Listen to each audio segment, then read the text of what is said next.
Time's up, pencils down. Standardized testing is a part of every child's life from pre-K to graduation. Everyone has taken at least one standardized test in their lifetime. In case your brain is blocking out those days, here's a reminder. Standardized tests are assessments of a student's understanding of material. It is used to see if a student is comprehending the material and is retaining it. I believe that student success should not be measured by standardized tests alone. We should use alternative methods to measure success. Today we are going to discuss briefly the pros and cons of standardized tests, as well as alternatives to standardized testing. First, let's talk about the pros of standardized testing. Standardized testing provides schools and students with valuable information. Some positives about standardized testing are it ensures that a student is learning new material and providing information about effective teaching strategies. Standardized testing provides teachers with guidance on what their students have learned. For example, if the results of a test indicates that a class needs to work on, let's say, number theory, a teacher might spend time on that to ensure that they understand it. This would lead to less time wasted in the classroom because the teacher is making sure everyone is understanding the topic. Standardized tests also provide a roadmap to ensure students are provided information in a consistent and logical manner. Many concepts build on one another, and standardized tests measure the standards that were supposed to be taught that year. In fact, standardized testing is typically achieved by a set of established standards or instructional framework, which provides teacher with guidance for what and when something needs to be taught. Without this structure, a third grade teacher and a sixth grade teacher could teach the same topic.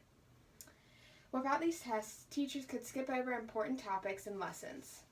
Standardized tests can also give teachers valuable information about teaching strategies.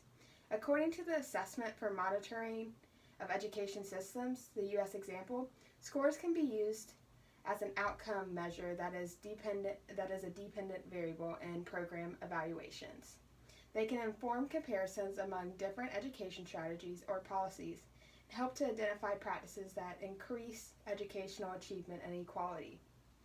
Now let's talk about the cons. Standardized testing also has some drawbacks. Some negatives about standardized testing is it's time-consuming and costly, and it only evaluates the performance of a student at one time.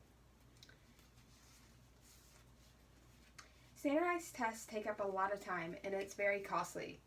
According to creative alternatives to standardized test taking, up to 15% of the time allotted to the school year is spent taking assessments or preparing for them, and teachers can spend up to 26% of that time preparing them for those assessments. That's more than a quarter of the year.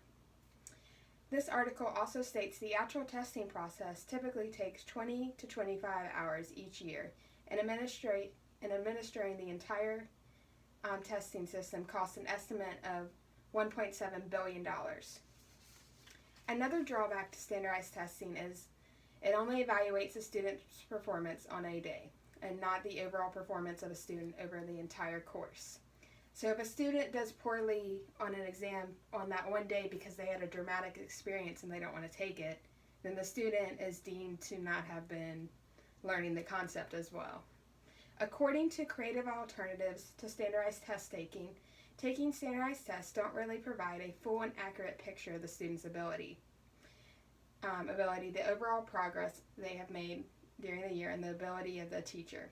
Many test results are simply inaccurate, as in many cases the scores needed to pass the test have been lowered to achieve more consents. Different tests often have different and confusing goals, and typically students, parents, and teachers don't get the results of the test administration by the state until the next school year. So by that point in time, the students have already moved on. So if they need to master something, or if they're not achieving what they should be, they've already moved to the next level, so you can't really help them. Now let's focus on what we can do to improve our ways of measuring accountability. There are many alternatives to measuring school accountability. Instead of using standardized tests, we could use adaptive testing or measure learning by evaluating students through different activities. One alternative to standardized testing is adaptive learning. In California, Schools are using adaptive technology to provide more accurate information about individuals and student performance in the classroom. As the student takes the test, the questions are adjusted based on the response to dig deeper into the student's understanding. According to Briggs, the tests are an academic checkup designed to give teachers some feedback they need to improve instruction. The computer-based exams will replace the formal paper-based multiple choice assessments in English language arts and mathematics. This provides a more accurate assessment of a student's progress. This test is online, which means the results will come back more quickly, unlike the standardized tests that we have now. Another alternative to standardized testing is evaluating by multiple measures. Some examples include social and emotional skills surveys or game-based assessments. Social and emotional skill surveys have been used in the Montgomery County Public School in Maryland and has been very beneficial in increasing standardized scores there. Game-based assessments are designed to evaluate higher order thinking skills. These games are designed to test things like their ability to solve problems in a more fun and interactive way. So these assessments are a very good way to evaluate a student's overall grasp and retention of a subject. Now that I've told you all this information, why should this matter to you? You may be thinking, how does this relate to me? Whether you have children now or in the future, standardized tests will affect your children. Don't you want them to make sure that your family is getting the best possible education?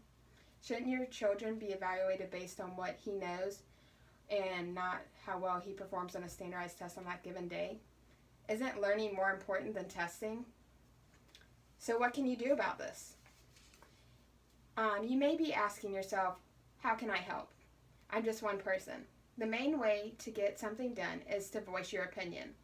One thing that you should do is email or talk to your local representative. Tell them about the issue and share alternative ways we could measure student success and mastery. Another thing is you can inform others about the issue. The more people that know about this, the more likely change will happen. While the pros and cons of standardized tests isn't something that has been something debated for many years, everyone can agree that there's a need to improve on how we measure student performance. I'm not saying standardized tests aren't a valuable tool for educators, but it's important to have multiple tools in the toolbox to measure student success. One size does not fit all. It's up to all of us to make our voices heard on this issue.